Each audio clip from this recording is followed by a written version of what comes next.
Hello everyone, welcome back to Banu Kitchen.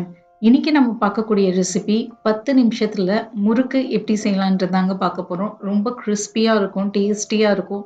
மாவெல்லாம் அரைச்சு கஷ்டப்பட வேணாம். ஈஸியா ஒரு 10ல இருந்து 15 நிமிஷத்துலயே நீங்க இந்த முறுக்கை செஞ்சிடலாம். வாங்க இதை எப்படி செய்யலாம்ன்றதை பார்க்கலாம். வீடியோக்குள்ள போறதுக்கு முன்னாடி மறக்காம சப்ஸ்கிரைப் பண்ணுங்க அண்ட் பெல் ஐகானை கிளிக் பண்ணுங்க. ஃபர்ஸ்ட் நம்ம ஒரு கப்பு உடைச்ச கடலையை எடுத்துக்கலாம். நம்ம சட்னி கரைப்போம் பார்த்தீங்களா, சன்னா தால், அதுதாங்க. இதை மிக்சியில போட்டு நல்ல பவுடரா, ஃபைன் பவுடரா அரைச்சி எடுத்துட்டு வந்துருங்க. பாருங்க, இந்த அளவுக்கு ஃபைன் பவுடரா இருக்கணும். கொஞ்சம் கூட அதுல பருப்பு இருக்கக்கூடாதுங்க. ஃபுல்லா அது நல்லா சாஃப்ட் அண்ட் ஃபைன் பவுடரா இருக்கணும். இதை நாம இப்போ ஜலிச்சிக்கலாம். ஒரு ஜல்லடையில போட்டு நல்லா இதை ஜலிச்சு எடுத்துக்கோங்க.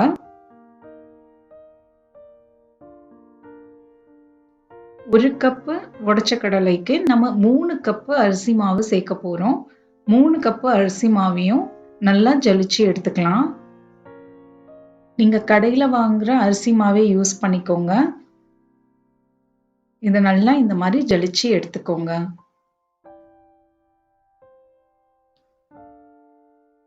இப்ப நாம இதுல 1/2 டீஸ்பூன் எள்ளு சேர்த்துக்கோங்க, 1/2 டீஸ்பூன் சீரகம், 1/2 டீஸ்பூன் மிளகாய்த்தூள், 1/2 டீஸ்பூன்ல இருந்து 1 டீஸ்பூன் அளவுக்கு உப்பு சேர்த்துட்டு நல்லா கிளறிடுங்க. இதுல நீங்க கருப்பு எள்ளு கூட சேர்க்கலாங்க. என்கிட்ட கருப்பு எள்ளு இல்லை, அதனால நான் வெள்ளை எள்ளு சேர்த்திருக்கேன். இது கூடவே 3 டேபிள் ஸ்பூன் நெய் இல்லைன்னா உருக்கின வெண்ணெயை சேர்த்துக்கோங்க. நெய் இல்லைன்னா வெண்ணெய் கூட சேர்க்கலாம், நல்ல டேஸ்டியா இருக்கும். சேர்த்துட்டு நல்லா இந்த மாதிரி கிளறிடுங்க. இதை நாம கையாலேயே பிசைஞ்சிக்கலாங்க. கையால பிசையும் போது தான் அந்த வெண்ணெயும் நெய்யும் நல்லா எல்லா இதுலயும் மாவுலையும் பிசைகிற மாதிரி வரும். நல்லா ரப் பண்ணி விடுங்க. இந்த மாதிரி கையை விட்டு நல்லா இந்த மாதிரி பிசைஞ்சிக்கோங்க.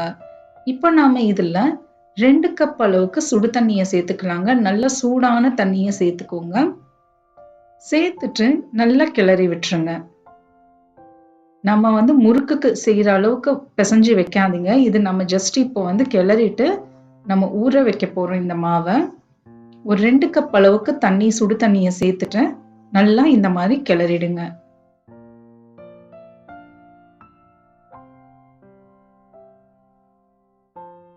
பாருங்க, நல்லா மிக்ஸ் பண்ணியாச்சு.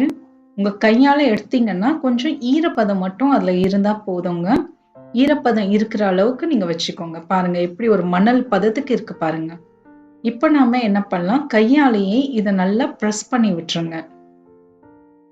கையாலேயே நல்லா இந்த மாதிரி பிரஸ் பண்ணி விடுங்க. அப்போதான் நம்ம அந்த சுடு தண்ணியோட ஈரப்பதம் அந்த மாவுல அப்படியே லாக் ஆகும். நமக்கு அந்த உடைச்ச கடலையும் அப்படியே வேகிற மாதிரி இருக்கும். நல்லா இந்த மாதிரி பிரஸ் பண்ணி விட்டு ஒரு தட்டை போட்டு 5 நிமிஷம் அப்படியே வச்சிருங்க. 5 நிமிஷத்துக்கு அப்புறம் நம்ம ஓபன் பண்ணி பார்ப்போம். பாருங்க, நல்ல மாவு உள்ள ஈரப்பதமோட நல்லா லாக் ஆயிருக்கு.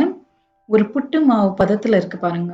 இப்ப நாம தேவையான அளவுக்கு தண்ணியை சேர்த்து நம்ம முறுக்கு மாவு என்ன கன்சிஸ்டன்சில இருக்குமோ அந்த கன்சிஸ்டன்சிக்கு நம்ம பிசைஞ்சிக்கலாம். நார்மல் தண்ணியை யூஸ் பண்ணிக்கோங்க, சுடு தண்ணி யூஸ் பண்ணணும்னு அவசியம் இல்லை. ஃபர்ஸ்ட் ஒரு 1/2 கப்பு தண்ணியை போட்டு நல்லா பிசைங்க. அதுக்கப்புறம் இன்னும் ஒரு 1/2 கப்பு போட்டு டோட்டலா 1ல இருந்து 1.5 கப்பு எடுக்கோங்க பிசைறதுக்கு. பாருங்க, இந்த அளவுக்கு நீங்க பிசைஞ்சு எடுத்துக்கோங்க. இதுதான் கரெக்டான கன்சிஸ்டன்சி.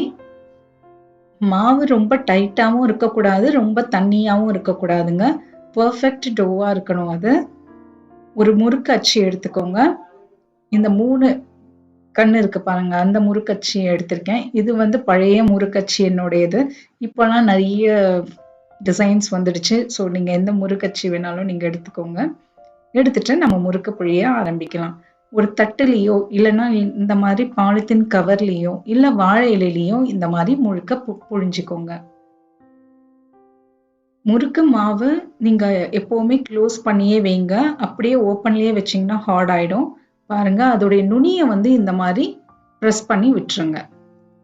இப்போ கடாயில எண்ணெயை சூடு பண்ணிக்கலாம். எண்ணெய் நல்லா சூடாகணும்னுங்க. எண்ணெய் நல்லா சூடான பிறகு நம்ம இதுல 1-2 முறுக்கா போட்டு எடுத்துக்கலாம். முறுக்கு போட்டதும் இந்த மாதிரி நிறைய பபிள்ஸ் வருங்க. முறுக்கு வேக வேக இந்த பபிள்ஸ் எல்லாம் அப்படியே கொஞ்சம் கொஞ்சமா அடங்கும். அதுதான் கரெக்டான ஸ்டேஜ் நம்ம முறுக்க வெளியில எடுக்கிறதுக்கு. நான் இப்போ காட்டுறேன் பாருங்க. மீடியம் ஃப்ளேம்ல வச்சுக்கோங்க. ஃபர்ஸ்ட் ஹை ஃப்ளேம்ல 1 நிமிஷம், அதுக்கப்புறம் மீடியம் ஃப்ளேம்ல 1 நிமிஷம் வைங்க. பாருங்க அந்த பபிள்ஸ் எல்லாமே அடங்கிடுச்சு. இப்போ நம்ம இந்த முறுக்க வெளியில எடுத்துடலாம். இதே மாதிரி எல்லா முறுக்கும் நீங்க சுட்டு எடுத்துக்கோங்க. நீங்களும் ட்ரை பண்ணுங்க. இது சூப்பராவே வரும். 10ல இருந்து 15 நிமிஷத்துக்குள்ளேயே தீபாவளிக்கோ, பொங்கலுக்கோ இல்ல டீ டைம் ஸ்நாக்ஸாவோ இதை நீங்க செய்யலாம். நீங்களும் ட்ரை பண்ணி பாருங்க. செம்ம கிறிஸ்பியா இருக்கும். அண்ட் எப்படி வந்ததுன்றத எனக்கு கமெண்ட்ஸ்ல சொல்லுங்க. மறக்காம சப்ஸ்கிரைப் பண்ணுங்க அண்ட் பெல் ஐகானை கிளிக் பண்ணுங்க. Thank you for watching.